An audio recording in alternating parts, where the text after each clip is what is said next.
जो स्टाफ उपस्थित था मेडिकल कॉलेज के एनआईसीयू में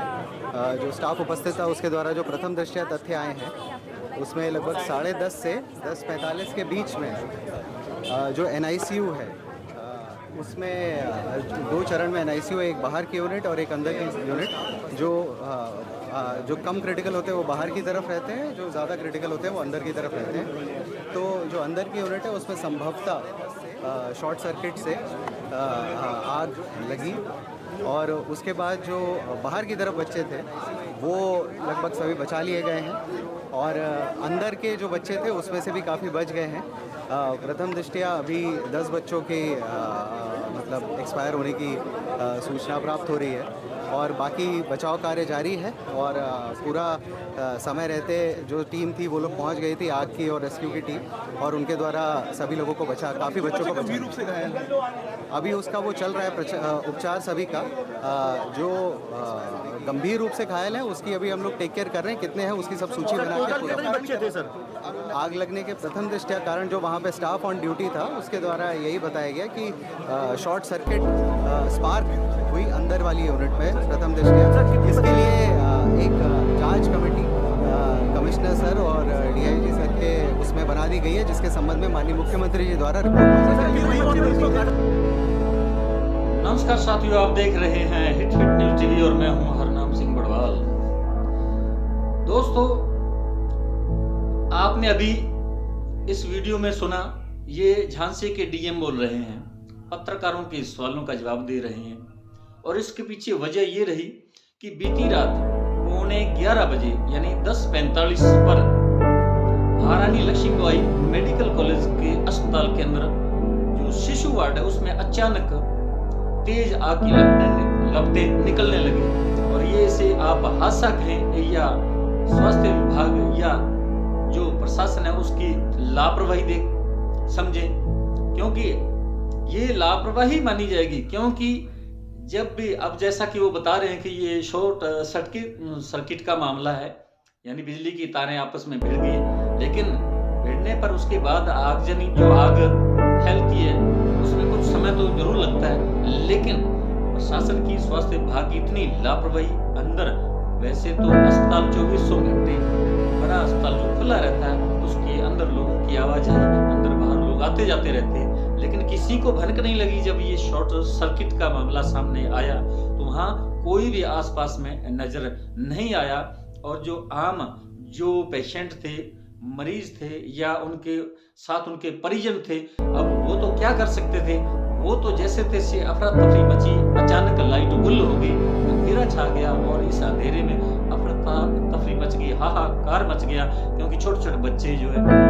जिनकी संख्या 55 बताई जा रही है, जिसमें 10 की जो है मौत हो चुकी है, ये आग के अंदर झुलस कर उनकी मौत होगी और जो बाकी 45 हैं उनको जो सेना का दमकल विभाग है, जब उनको सूचना मिली और वहाँ पुलिस प्रशासन भी पहुंचा, डीएम एसपी वगैरह वगैरह वहाँ पहुंचे, तब सेना का दमकल विभाग और सैनिक लोग भी आए। तो उन्होंने जिस प्रकार यहाँ सुरक्षा के लिए तुरंत एक्शन में आए, उन्होंने इन बच्चों को जैसे तैसे वहां से निकाला और कुछ बच्चों को उनके जो परिजन थे उन्होंने वहां से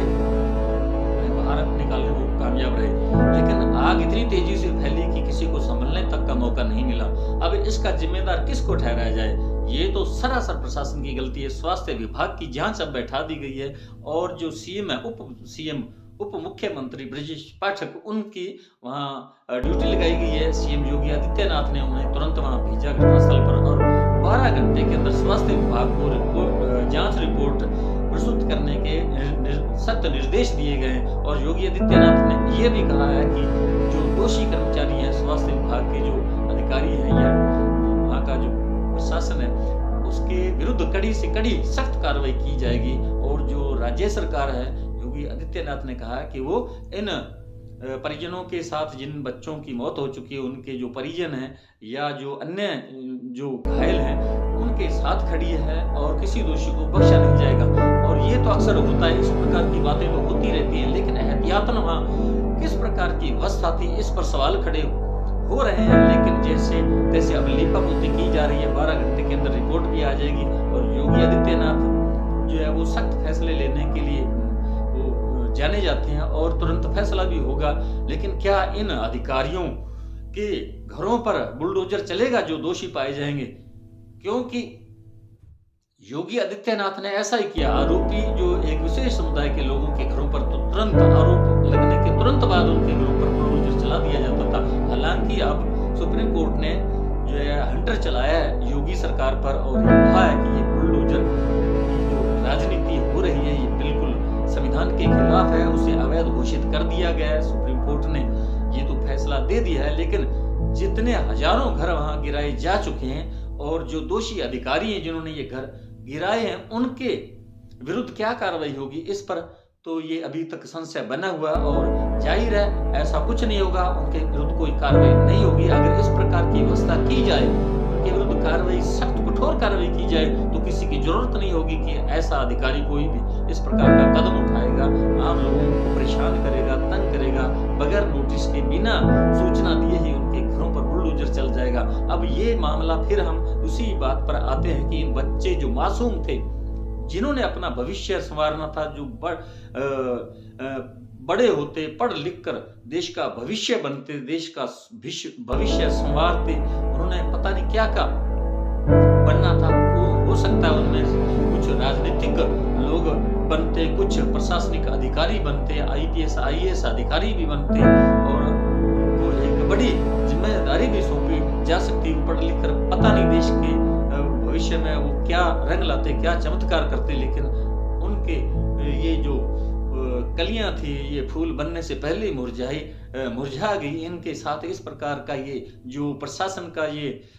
जो कृत्य है, उनकी लापरवाही का ये परिणाम है कि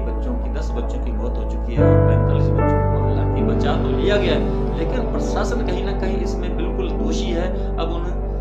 स्वास्थ्य विभाग की ही जांच कमेटी गठित की गई है, जांच स्वास्थ्य विभाग ही करेगा और जाहिर है स्वास्थ्य विभाग जो है वो अपने ही विरुद्ध जो जांच है वो कैसी प्रस्तुत करेगा, किस प्रकार की जांच होगी, ये भी सवालों के घेरे में। तो साथियों, इस वीडियो में आपने जो देखा,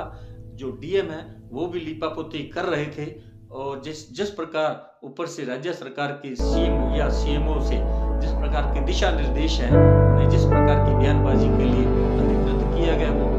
वहीं तक वो सीमित है, लिमिटेड बयान वो दे रहे हैं। और ब्रजेश पाठकर वो हालांकि कह रहे हैं कि